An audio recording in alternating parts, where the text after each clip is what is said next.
ਸਿੱਖ pure Punjabi ਬੋਲਦੇ ਨੇ, ਸਾਡੇ ਵਿੱਚ ਦੜੇ ਵੱਜੇ ਪਏ ਨੇ। ਆਹੋ ਇਹ ਤੇ ਹਰ 5 ਮੀਲ ਜਾਈਏ ਤੇ ਬੋਲੀ ਹੋਰ ਦੀ ਹੋਰ ਹੁੰਦੀ ਜਾਂਦੀ ਪਈ ਸਾਡੇ। 5 ਮਿੰਟ ਹੋ ਜੋ ਉੱਥੇ ਇੱਕ ਹੀ ਬੋਲੀ ਚੱਲਦੀ। ਪੰਜਾਬੀ ਵਾਕਈ ਬੜੀ ਬੋਲਦੇ ਪੰਜਾਬੀ ਸਿੱਖ ਜਿਹੜੇ ਨਾ ਚੜ੍ਹਦੇ ਪੰਜਾਬ ਵਾਲੇ ਠੋਸ ਵਿੱਚ ਬੜਾ ਮਜ਼ੇਦਾਰ ਬੜੀ ਮਿੱਠੀ ਬੋਲੀ ਉਹਨਾਂ ਦੀ।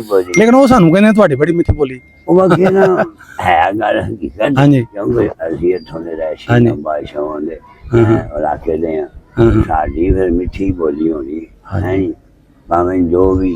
ਅੱਛਾ ਬਾਬਾ ਜੀ ਹੁਣ ਥੋੜਾ ਆਪਾਂ ਗੱਲ ਕਰਨੇ ਆ ਪੀਰ ਵਾਰਿਸ ਸ਼ਾਹ ਰਹਿਮਤੁল্লাਹ ਇਹਨਾਂ ਦੇ ਬਾਰੇ। ਇਹ ਉਹ ਜਿਹੜੇ ਪਰਾਂ ਇਹਦੇ ਪਰਲੇ ਪਾਸੇ ਬਿਲਡਿੰਗ ਕਬਰਾਂ ਵਿੱਚ, ਉਹ ਕੀ ਉੱਥੇ ਕੀ ਕਰਦੇ ਹਨ ਉਹ ਜਿਹੜੇ ਅਜੇ ਵੀ ਦਰਬਾਰ ਤੋਂ ਪਾਰ ਕਬਰਾਂ ਦੇ ਵਿੱਚ ਨਹੀਂ ਉਹ ਬਿਲਡਿੰਗਾਂ ਜੀ ਪੁਰਾਣੀਆਂ ਨੇ, ਉਹ ਕੀ ਨੇ ਉਹ ਬਣੀਆਂ ਪੁਰਾਣੀਆਂ ਬਿਲਡਿੰਗਾਂ 47 ਟਾਈਮ ਦੀਆਂ, ਉੱਥੇ ਵਾਰਿਸ ਸ਼ਾਹ ਕੀ ਲਿਖਦੇ ਉਹਦੇ ਬਾਰੇ ਦੱਸੋ ਥੋੜਾ। ਉਹ ਕੀ ਹੈ ਉਹ ਨਾ ਉਹ ਸੈਯਦ ਵਾਰਿਸ ਸ਼ਾਹ ਰਹਿਮਤੁল্লাਹ ਅਲੈਹ ਦੇ ਦੌਰ ਦੇ ਤਕਰੀਬਨ ਜਿਹੜੇ ਨਾ ਉਹ ਕੰਮ ਅਕਬਰ ਬਾਦਸ਼ਾਹ ਜਿਹੜਾ ਮੁੱਲਾ ਸੀ ਨਾ ਸ਼ੇਖੂ ਸ਼ਹਿਜ਼ਾਦਾ। ਅੱਛਾ ਉਹ ਲਾਹੌਰੋਂ ਚੱਲਦਾ ਸੀ ਤੇ ਸ਼ੇਖਪੁਰੇ ਵਾਲੇ ਕਿਲੇ ਚ ਆਉਂਦਾ ਸ਼ਹਿਰ ਦੇ ਚੌਕ। ਹਾਂਜੀ ਹਾਂਜੀ ਸ਼ੇਖਪੁਰੇ ਵਾਲੇ ਕਿਲੇ। ਔਰ ਸ਼ੇਖਪੁਰੇ ਵਾਲੇ ਕਿਲੇ ਤੋਂ ਚੱਲਦਾ ਸੀ ਜ਼ਮੀਨ ਦੇ ਥੱਲੇ ਥੱਲੇ ਬੱਗੀਆਂ। ਅੱਛਾ ਤੇ ਹਰਮ ਸੁਰੰਗ ਸੀ ਥੱਲੇ। ਸੁਰੰਗ ਸੀ ਉੱਥੋਂ ਹਰਨ ਮਨਾਰ ਆਉਂਦਾ ਸੀ। ਹਾਂਜੀ ਉੱਥੋਂ ਹਰਨ ਮਨਾਰ ਆਉਂਦਾ ਸੀ। ਹਰਨ ਮਨਾਰ ਨਾਲ ਰਾਣੀ ਹੋਣੀਆਂ ਹੁਣ 7 ਹੋ ਰਹੀਆਂ। ਅੱਛਾ ਅੱਗੋਂ ਹਰਨ ਮਨਾਰ ਤੋਂ ਚੱਲਦਾ ਸੀ ਤੇ ਫਿਰ ਉਹ ਇੱਥੇ ਆਉਂਦਾ ਸੀ। ਇੱਥੇ ਬੜੀਆਂ ਬੋਲੀਆਂ ਤੇ ਬੜੇ ਤਲਾਅ ਤੇ ਬੜੇ ਸਿਸਟਮ ਵੇਖੇ ਨੇ। ਅੱਛਾ ਅੱਛਾ ਹਾਂਜੀ ਉਹ ਸਾਰੇ ਉਹਨੂੰ ਬੰਦ ਬੁੰਦ ਕਰ। ਅੱਛਾ ਅੱਛਾ ਮੈਨੂੰ ਨਾ ਅੱਗੇ ਕਿਸੇ ਦੇ ਪਤਾ ਸੁਣੀ ਸੀ ਉਹਨੇ ਮਾਰ ਦਿੱਤੇ ਸੀ ਆਂਦਾ ਇੱਥੇ ਵਾਰਿਸ ਸ਼ਾਹ ਬਹਿ ਕੇ ਨਾ ਤੇ ਉਹ ਲਿਖਦਾ ਹੁੰਦਾ ਹਨ ਹੀਰ ਲਿਖਦੇ ਹਾਂ ਨਾ ਨਾ। ਅੱਛਾ ਅੱਛਾ ਅੱਛਾ ਵਾਰਿਸ ਸ਼ਾਹ ਦੇ 10 ਸਾਲ ਦੇ ਸਨ ਜਦੋਂ ਇੱਥੋਂ ਪਿੰਡੋਂ ਟੁਰ ਗਏ ਨੇ। ਅੱਛਾ ਅੱਛਾ ਅੱਛਾ ਸਰਦਾਰ ਦੋ ਭਾਈ ਨੇ ਅੰਦਰ ਗਏ ਹੋਵੇ 3 ਤੁਰਬਤਾਂ ਨੇ, ਉਹਨਾਂ ਦੇ ਵਾਲਾ ਸਾਹਿਬ ਨੇ ਗੁਲ ਸ਼ੇਰ ਸ਼ਾਹ ਸਭ ਤੋਂ ਲਾਂਘੇ ਵਿਚਕਾਰ ਵਾਰਿਸ ਸ਼ਾਹ ਜਾਂਦੇ ਉਹਨਾਂ ਦੇ ਭਾਈ ਨੇ ਕਾਸਮ ਸ਼ਾਹ। ਅੱਛਾ ਇਹ ਔਲਾਦ ਹੈ ਕਾਸਮ ਸ਼ਾਹ ਦੀ।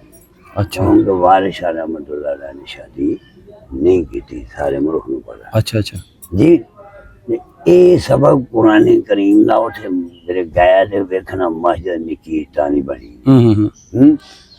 ਨਾ ਜਾਣੇ ਕਿੱਥੇ ਬਣੀ ਹੈ ਨਿੱਕੀਟਾਂ ਦੀ ਮਸਜਿਦ? ਜਿੱਥੇ ਬੋਲੀਆਂ ਜੀ ਆਂਦੇ ਆਹੋ ਆਹੋ ਉੱਥੇ ਮਸਜਿਦ ਬਣੀ ਹੈ ਉੱਥੇ ਕੋਈ? ਉੱਥੇ ਮਸਜਿਦ ਉਦੋਂ ਦੀ। ਅੱਛਾ ਅੱਛਾ 47 ਟਾਈਮ ਇੱਟਾਂ ਦੀ ਬਣਾਈ ਹੈ। ਅੱਛਾ ਅੱਛਾ ਅਜੇ ਵੀ ਹੈਗੀ? ਹਾਂ ਮੁਸਲਮਾਨ ਵੀ ਹਿੱਸਾ ਨਾ ਹਾਂਜੀ ਕਿਉਂ ਨਹੀਂ ਅਜੇ ਵੀ ਮੌਜੂਦ ਹੈ। ਅੱਛਾ ਅੱਛਾ ਉਹਨਾਂ ਦੇ ਕਰੋੜਾਂ ਰੁਪਏ ਲਾਏ ਨੇ। ਅੱਛਾ ਅੱਛਾ ਮੈਂ ਕੋਈ ਕਦੀਮੀ ਵਾਲਿਆ। ਹਾਂਜੀ ਹਾਂਜੀ ਤੇ ਉਸ ਤਰ੍ਹਾਂ ਹੀ ਲਾਏ ਨੇ ਜਿਵੇਂ ਉਹ ਮਾਂ ਦੀ ਦਾਲ ਨਾਲ ਲੱਗਦੇ ਸਨ ਨਾ ਉਂਝ ਹੀ ਲਾਏ ਨੇ। ਅਸੀਂ ਤਾਂ ਸੀਮੈਂਟ ਲਾਉਂਦੇ ਆ ਨਾ ਉਹ ਮਾਂ ਦੀ ਦਾਲ ਨਾਲ ਤੇ ਹੋਰ ਇੰਜੀ ਉਹਨੂੰ ਪੀ ਪੂ ਕੇ ਉਹਦੇ ਕੋਈ ਚਨਾਈ ਉਹਦੀ ਕਰਦੇ ਹਾਂ ਉਹਦੀ ਚੜਾਈ ਕਰਦੇ। ਅੱਛਾ ਅੱਛਾ ਹਾਂਜੀ ਤੇ ਉਹ ਸੈਯਦ ਵਾਰਿਸ ਸ਼ਾਹ ਰਹਿਮਤੁল্লাਹ ਅਲੈਹ ਤੇ ਸੈਯਦ ਕਾਸਮ ਰਹਿਮਤੁল্লাਹ ਅਲੈਹ ਤੇ ਸਬਕ ਪੜ੍ਹਨ ਜਾਂਦੇ ਸਨ ਤੇ ਥੋੜਾ ਸੈਯਦ ਵਾਰਿਸ ਸ਼ਾਹ ਰਹਿਮਤੁল্লাਹ ਨਾ ਸਬਕ ਤੋਂ ਨਾ ਛਿੜਕ ਗਏ। ਉਸ ਮਸਜਿਦ ਵਿੱਚ ਪੜ੍ਹਦੇ ਹੁੰਦੇ ਜਾ ਕੇ? ਹਾਂ ਅੱਛਾ ਅੱਛਾ ਤੇ ਨਾ ਜਾਣੇ ਮੇਰੇ ਕੋਲੋਂ ਅੱਲਾ ਨਾ ਝੂਠ ਬੁਲਾਏ ਕਿਉਂਕਿ ਝੂਠ ਤਾਂ ਅਮਾਨ ਨੂੰ ਸਾੜ ਦਿੰਦਾ ਜਿਵੇਂ ਅੱਗ ਸਾੜੇ ਕੱਖਾਂ ਸਾਰਿਆਂ ਨੂੰ। ਬਿਲਕੁਲ ਉਸ ਵਕਤ ਸੈਯਦ ਜਿਹੜੇ ਸਨ ਪਿੰਡ ਦੇ ਵਿੱਚ ਰਹਿੰਦੇ ਸਨ। ਅੱਜ ਵੀ ਉਹ ਸੈਯਦਾਂ ਦੀ ਬੇਦੀ ਵੱਜਦੀ ਉਹਦੇ ਵਿੱਚ ਖੋਖਰ ਰਹਿੰਦੇ ਨੇ। ਅੱਛਾ ਅੱਛਾ ਫਿਰ ਇੱਥੇ ਇਹਨਾਂ ਦਾ ਰਕਬਾ ਸੀ ਹੋਣਾ ਨਾਲ ਕਰੀਬ ਆ ਗਏ ਨਾਲੇ ਦਰਬਾਰ ਕਰੀਬ ਉਹਨਾਂ ਦਾ ਘਰ ਜਿਵੇਂ ਸੋ ਬਿਹਤਰ ਹੋ ਗਿਆ। ਸਹੀ ਹੈ। ਇਹ ਨਹੀਂ ਮੈਂ ਜਾਣਦਾ ਕਿ ਉਹ ਪਿੰਡ ਦੇ ਵਿੱਚ ਮਸਜਿਦ ਸੀ, ਵੈਸੇ ਮਸਜਿਦ ਇਹ ਸੀ। ਸਹੀ ਸਹੀ ਸਿੱਖਾਂ ਦੇ ਜ਼ਮਾਨੇ ਚ ਜਿਹੜੀਆਂ ਮਸਜਿਦਾਂ ਨਹੀਂ ਸਨ। ਹਾਂਜੀ ਹਾਂਜੀ ਪੈਰ ਵੀ ਥੱਕ ਗਏ। ਹਾਂ ਜਾਨ ਜਾ ਕੇ ਤੇ ਚੌਂਕੜੀ ਮਾਰ ਕੇ ਇਧਰ ਆਓ ਨਾ। ਨਹੀਂ ਉਹ ਫਿਰ ਵੀਡੀਓ ਫਿਰ ਬੰਦ ਤੇ ਇੱਥੇ ਬਹਿ ਜਾਓ। ਮੈਂ ਫਿਰ ਇੱਥੇ ਬਹਿ ਜਾਣਾ ਚੌਂਕੜੀ ਮਾਰ ਕੇ ਬਹਿ ਜਾਓ ਕੋਈ ਮਸਲਾ ਨਹੀਂ ਆ। ਇੱਥੇ ਵੀਡੀਓ ਬਣਾ ਇੰਨੇ ਬਣਦੀ ਕਿਉਂ ਨਹੀਂ? ਤੇ ਉਹ ਸਾਰਿਆਂ ਨੂੰ ਕਿੱਸਾ ਬੜਾ ਪਿਆਰਾ ਹੈ। ਜਦੋਂ ਵਾਰਿਸ ਸ਼ਾਹ ਰਹਿਮਤੁল্লাਹ ਅਲੈਹ ਨੂੰ ਉਸਤਾਦ ਮੁਹਤਰਮ ਫਰਮਾਉਂਦੇ ਨੇ ਕਿ ਵਾਰਿਸ ਸ਼ਾਹ ਤੂੰ ਸੈਯਦ ਹੈ ਤੇ ਮਾਸੂਮ ਨਾ ਤੈਨੂੰ ਮੈਂ ਝਿੜਕ ਦੇਣੀ ਹੈ ਤੇ ਨਾ ਤੇ ਮੈਂ ਹੱਥ ਚੁੱਕਣਾ। ਮੈਂ ਅੱਜ ਤੁਹਾਡੇ ਵਾਲਾ ਸਾਹਿਬ ਨੂੰ ਗੁਲ ਸ਼ੇਰ ਸ਼ਾਹ ਗੁਲਾਮਾਂ ਦੇਣਾ ਕਿ ਸਰਕਾਰ ਪੜ੍ਹਾਈ ਵੱਲ ਧਿਆਨ ਨਹੀਂ ਕਰਦੀ। ਹਾਂ ਜਦੋਂ ਛੁੱਟੀ ਹੋਈ ਹਾਂਜੀ ਤੇ ਸਰਕਾਰ ਛੁੱਟੀ ਹੋਈ ਤੇ ਸਰਕਾਰ ਕਾਸਮ ਸ਼ਾਹ ਘਰ ਨੂੰ ਤੇ ਵਾਰਿਸ ਸ਼ਾਹ ਨੇ ਨਾ ਕਿ ਭਾਈ ਇੱਧਰ ਆਓ ਕਿੱਧਰ ਚੱਲਿਓ ਨਾ ਕਿ ਤੁਸੀਂ ਚਲੋ। ਉਸ ਵਕਤ ਸ਼ੇਰ ਵੀ ਸਨ ਅਜ਼ਹਾਵਾਂ ਵੀ ਸਨ ਬੜਾਵਾਂ ਵੀ ਸਨ ਅੱਜ ਤੋਂ 400 ਸਾਲ ਪਹਿਲਾਂ। ਹਾਂ ਸਾਰਾ ਜੰਗਲਾਤ ਹੀ ਸੀ। ਉਹ ਸਰਕਾਰ 10 ਕੁ ਸਾਲ ਦੇ ਸਨ। ਸਰਕਾਰ ਜੇ ਆਇਆ ਕੀ ਪੁਰਾਣੇ ਕਰੀਮ ਦਾ ਸਭ ਕਿਉਂ ਨਹੀਂ ਆਉਂਦਾ? ਸਰਕਾਰ ਜਿਹੜੇ ਨੇ ਤੋਂ ਮਸਜਿਦ ਤੋਂ ਨਿਕਲਦੇ ਰੋਂਦਾ ਪਿਆ। ਇੱਧਰ ਦੇਖੋ ਤੁਸੀਂ ਇੰਡੀਆ 'ਚ ਆਏ ਹੋਏ 47 ਟਾਈਮ ਸ਼ੁਰੂ ਤੋਂ ਇੱਥੋਂ ਦੀ ਹੋ? ਬਸ ਅੱਛਾ ਵਸਨੀਕ ਹੋ ਇੱਥੋਂ ਦਾ? ਅੱਛਾ ਅੱਛਾ ਤੇ ਆਪਣਾ ਘਰ ਹੈ ਇੱਥੇ ਹੀ ਸ਼ੁਰੂ ਤੋਂ? ਨਹੀਂ ਹਾਂ 3 ਕਿਲੋਮੀਟਰ ਦੂਰ ਹੈ। ਕਿਹੜਾ ਮਦਾਰ? ਹਾਂਜੀ ਅੱਛਾ ਮਦਾਰ ਦੇ ਹੋ ਤੁਸੀਂ? ਮਦਾਰ ਦੇ। ਅੱਛਾ ਅੱਛਾ ਅੱਛਾ 30 ਸਾਲ ਹੋ ਗਏ ਨੇ। ਅਸਾਂ ਰੋਜ਼ ਆਣਾ ਰੋਜ਼ ਆ। ਤੇ ਰੋਜ਼ ਸ਼ਾਮ ਨੂੰ ਵਾਪਸ। ਅੱਛਾ ਬਾਬਾ ਜੀ ਥੋੜੀ 47 ਦੀ ਗੱਲ ਆਪਾਂ ਕਰੀਏ, ਉੱਥੇ ਤੁਹਾਡੇ ਪਿੰਡ ਦੇ ਵਿੱਚ ਮੁਸਲਮਾਨ ਹੀ ਹੁੰਦੇ ਹਨ ਜਾਂ ਸਿੱਖ ਵੀ ਹਨ? ਨਹੀਂ ਸਾਰਾ ਇਹ ਸਿੱਖਾਂ ਦਾ ਪਿੰਡ। ਮਦਾਰ? ਹਾਂ ਅੱਛਾ ਅੱਛਾ ਬੜਾ ਸਿੱਖ ਸੀ। ਅੱਛਾ ਅੱਛਾ ਤੇ ਉਹ ਤੋਂ ਬਾਅਦ ਫਿਰ ਤੇ ਕੁਝ 47 ਤੋਂ ਪਹਿਲਾਂ ਤੁਹਾਨੂੰ ਯਾਦ ਹੈ ਉੱਥੇ ਨੰਬਰਦਾਰ ਤੁਹਾਡੇ ਪਿੰਡ ਦਾ ਕਿਹੜਾ ਹੁੰਦਾ ਸੀ? 47 ਜਾੜਿਆਂ ਤੋਂ ਪਹਿਲਾਂ? ਚਾਹੀਦਾ ਹੈ। ਆਹੋ ਚਲੋ ਨਾ ਯਾਦ ਨਾਮ ਹੀ ਹੋਵੇ ਜੀ, ਚੇਤਾ ਬੜਾ ਟਾਈਮ ਟਾਈਮ ਬੜਾ ਹੋ ਗਿਆ। ਉਂਝ ਪਤਾ ਵੀ ਮੁਸਲਮਾਨਾਂ ਦਾ ਸੀ ਕਿ ਸਿੱਖਾਂ ਦਾ ਸੀ? ਹਾਂ ਇਹ ਪਤਾ ਵੀ ਸਿੱਖਾਂ ਦਾ ਸੀ ਕਿ ਮੁਸਲਮਾਨਾਂ ਦਾ ਸੀ? ਆ ਹੋਏ ਨੇ ਸਾਰਾ ਪਤਾ ਹੈ। ਕਿਹਨਾਂ ਦਾ ਸੀ ਨੰਬਰਦਾਰ? ਸਿੱਖਾਂ ਦਾ ਨੰਬਰਦਾਰ ਜਿਹੜਾ ਸੀ ਉਹ ਕਿੱਥੋਂ? ਨੰਬਰਦਾਰ ਸਿੱਖਾਂ ਦੇ ਸਨ।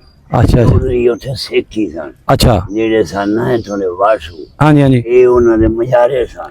ਅੱਛਾ ਉੱਥੋਂ ਜਿਹੜੇ ਵਸਨੀਕ ਮੁਸਲਮਾਨ ਸਨ ਉਹ ਮਜਾਰੇ ਕਮੀ ਹਾਂ ਕਮੀ ਸਨ ਉੱਥੋਂ? ਹਾਂਜੀ ਅੱਛਾ ਅੱਛਾ ਅੱਛਾ ਇਹ ਫਿਰ ਜਦੋਂ ਇਹ ਇੱਧਰ ਹੋਇਆ, ਹੁਣ ਸਾਡਾ ਪਿੰਡ ਸਾਰਾ ਡੋਗਰਾਂ ਦਾ। ਹੁਣ ਤੇ ਡੋਗਰ ਬਹੁਤ ਬੈਠੇ ਨੇ? ਹੁਣ ਜ਼ਿਆਦਾ ਡੋਗਰ ਬੈਠੇ ਨੇ ਅੱਛਾ ਅੱਛਾ ਸਾਰੇ। ਤੇ ਬਾਬਾ ਜੀ ਉੱਥੇ ਗੁਰਦੁਆਰਾ ਵਾਲਾ ਹੁੰਦਾ ਸੀ ਉਦੋਂ?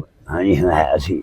ਅੱਛਾ ਹੁਣ ਹੈਗਾ ਕਿ ਢਾਤਾ? ਗੁਰਦੁਆਰਾ ਜਿਹੜਾ ਦਾ ਨਾ ਉੱਥੋਂ ਪਤੀ ਨੇ ਉਹਨਾਂ ਕਬਜ਼ਾ ਕਰਕੇ ਅੱਛਾ ਅੱਛਾ ਆਪਣਾ ਘਰ ਬਣਾ ਲਿਆ। ਘਰ ਬਣਾ ਲਿਆ? ਅੱਛਾ ਗੁਰਦੁਆਰਾ ਹੁੰਦਾ ਸੀ? ਗੁਰਦੁਆਰਾ ਉੱਥੇ ਹੁੰਦਾ। ਅੱਛਾ ਅੱਛਾ ਅੱਛਾ ਤੇ ਉਹ ਫਿਰ ਸਕੂਲ ਵੀ ਬਣਿਆ ਰਿਹਾ। ਹਾਂ ਹਾਂ ਹਾਂ ਫਿਰ ਪਿੰਡ ਵਾਲਿਆਂ ਸਕੂਲ ਬਣਾ ਦਿੱਤਾ। ਅੱਛਾ ਅੱਛਾ ਸਕੂਲ ਤੋਂ ਬਾਅਦ ਫਿਰ ਉਹ ਉੱਥੇ ਕਬਜ਼ੇ ਹੋਣ ਲੱਗ ਪਿਆ। ਇੱਕ ਪਾਰਟੀ ਨੇ ਕਬਜ਼ਾ ਕੀਤਾ, ਉੱਤੇ ਚੜ ਗਏ। ਦੂਸਰੀ ਪਾਰਟੀ ਥੱਲੇ ਆ ਗਈ। ਅੱਛਾ ਅੱਛਾ ਜਿਹੜੇ ਉੱਤੇ ਸਨ ਉਹ ਉੱਤੇ ਟੰਗੇ ਰਹਿ ਗਏ। ਜਿਹੜੇ ਥੱਲੇ ਵਾਲੇ ਸਨ ਉਹ ਹੀ ਕਾਮਯਾਬ ਸਨ। ਹਾਂਜੀ ਉਹ ਫਿਰ ਉਹ ਕਾਮਯਾਬ ਹੋ ਗਏ। ਸਾਡੇ ਅੱਛਾ ਅੱਛਾ ਅੱਛਾ ਦੇ ਬੰਦੇ ਉਹ ਜ਼ਰਾ ਥੋੜੇ ਦੂਰੋਂ ਆ ਕੇ ਕਬਜ਼ਾ ਕਰ ਲਿਆ। ਤੇ ਬਾਬਾ ਜੀ ਕਿਸੇ ਪਿੰਡ ਦੇ ਕਿਸੇ ਸਿੱਖ ਦਾ ਨਾਂ ਨਹੀਂ ਯਾਦ ਹੈ ਜੀ? ਹਾਂ ਪਿੰਡ ਦੇ ਸਿੱਖ ਦਾ ਨਾਂ ਨਹੀਂ ਕਿਸੇ ਦਾ ਯਾਦ? ਪਿੰਡ ਦਾ ਯਾਰ ਸਿੱਖ ਦਾ ਨਾਂ ਯਾਦ ਤੇ ਮੈਨੂੰ ਬੜੇ ਸਨ। ਕਿਸੇ ਕਦੇ ਦਾ ਹੋਵੇ? ਭੁੱਲ ਗਏ ਨੇ।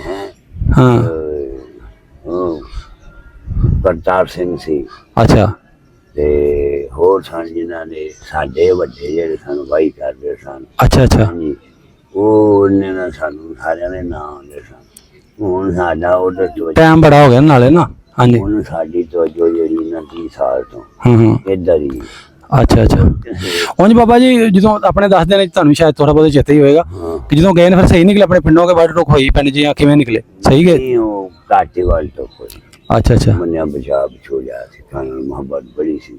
ਮੁਸਲਮਾਨ ਆਪਣੀ ਮੁਸਲਮਾਨਾਂ ਨੇ ਸਿੱਖਾਂ ਨੂੰ ਬਚਾ ਲਿਆ। ਅੱਛਾ ਅੱਛਾ ਅੱਛਾ ਯਾਨੀ ਪੈਂਦੇ ਆ ਲਾਮ ਦੇ ਲੁੱਟਣ ਉਹਨਾਂ ਨੂੰ, ਲੇਕਿਨ ਪਿੰਡ ਵਾਲੇ ਜਿਹੜੇ ਨੇ ਉਹ ਅੱਗੇ ਹੋ ਜਾਂਦੇ ਹੋਣੇ ਨਾ। ਹਾਂ ਹਾਂ ਹੁਣ ਪਿੰਡ ਵਾਲੇ ਜਿਹੜੇ ਲੁੱਟਣ ਦੇ ਕੋਲ ਪਿੰਡ ਵਾਲਾ ਵੱਡਾ ਬੰਦਾ ਖੜਾ ਹੋ ਜਾਏ ਤੇ ਉਹ ਖਲੋ ਹੀ ਰਹਿਣਾ ਨੇ। ਅੱਛਾ ਅੱਛਾ ਕਮੀ ਕਮੀ ਉੱਠ ਕੇ ਲੁੱਟੇ। ਹਾਂ ਹਾਂ ਹਾਂ ਦੇਖੋ ਪਿੰਡ ਵਾਲਾ ਜਿਹੜਾ ਵਿੱਚ ਬਸ ਹੋਏ ਉਹ ਅੱਗੇ ਡੱਟ ਜਾਏ। ਉਹ ਇਸ ਵਾਰ ਤੁਹਾਡੇ ਪਿੰਡ ਦੇ ਜਿਹੜੇ ਨੇ ਸਿੱਖ ਹੁੰਦੇ ਸਨ ਕੀ ਦੱਸਦੇ ਨੇ ਬਾਬਾ ਅੱਛੇ ਸਨ ਮੁਸਲਮਾਨਾਂ ਨਾਲ? ਤੁਹਾਡੇ ਨਾਲ ਸਲੂਕ ਸਹੀ ਸੀ ਉਹਨਾਂ ਦਾ? ਉਹ ਅੱਛੇ ਲੋਕ ਤੁਹਾਡਾ ਅੱਛੇ ਹਾਂ ਹਾਂ ਸਲੂਕ ਸਹੀ ਕਰਦੇ ਸਨ? ਲੋਕ ਸਹੀ ਕਰਦੇ ਸਨ। ਅੱਛਾ ਅੱਛਾ ਇਹਦਾ ਜ਼ੁਲਮ ਨਹੀਂ ਸਨ ਕਰਦੇ। ਜਿਵੇਂ ਹੁਣ ਸਾਡੇ ਇੱਥੋਂ ਦੇ ਆ ਕੇ ਜੱਟ ਕਰਦੇ ਨੇ ਨਾ। ਉਹ ਇਹ ਸਾਰੀ ਕੋਈ ਸਾਡੀ ਮਾਂ ਬੋਲੀ। ਉਹ ਪੰਜਾਬੀ ਸਹੀ ਪੁੱਛੋ ਤੇ ਪਿਓਰ ਪੰਜਾਬੀ ਉਹ ਬੋਲਦੇ ਨੇ। ਹੀਰ ਨੂੰ ਜਦੋਂ ਖੇੜੇ ਤੱਕੋ ਯਕੀਨ ਨਾਲ ਤੇ ਰਾਂਝਾ ਵੀ ਤੁਹਾਨੂੰ ਪਤਾ ਉਹਨਾਂ ਦਾ ਕੰਮ ਸੀ ਕੋਲ ਹੀ ਸੀ ਤੇ ਰਾਂਝੇ ਨਾਲ ਜਾਂਦਿਆਂ ਗੱਲ ਕਰਦੀ ਏ ਤੇ ਨਾਲੇ ਉਹਨੂੰ ਆਪਣਾ ਪ੍ਰੂਫ ਦੇ ਰਹੀ ਹੈ। ਵੇ ਮੀਆਂ ਰਾਂਝਿਆ ਉਮਰ ਦੇ ਪੈ ਝੇੜੇ ਦੁੱਖ ਦਰਦ ਮੇਰਾ ਕਿਸ ਵੰਡਣਾ ਆਈ ਕਿਹੜੇ ਨਾਲ ਨਹੀਂ ਹੋਣਾ ਆ ਜੋੜ ਮੇਰਾ ਓ ਕਰੇ ਤਲਬ ਤੇ ਝਾੜਨਾ ਛੰਡਣਾ ਆਈ ਪੰਜ ਪੀਰ ਤੇਰੇ ਮੇਰੇ ਵਿੱਚ ਜਾਵਣ ਜਿੰਨਾ ਬਨ ਕੇ ਸੈਦੜਾ ਫੰਡਣਾ ਈ ਵਾਰਸ ਸ਼ਾਹ ਫਕੀਰ ਦਾ ਪਕੜ ਪੱਲਾ ਓ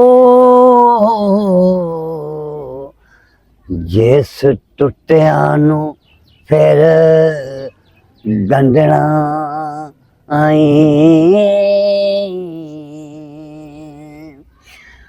ਮਾਣ ਮਤੀਏ ਰੂਪ ਗਮਾਨ ਭਰੀਏ ਅਟਕਿਲੀਏ छैल छबिलिए नी आशक भौर फकीर ते नाग काले ओ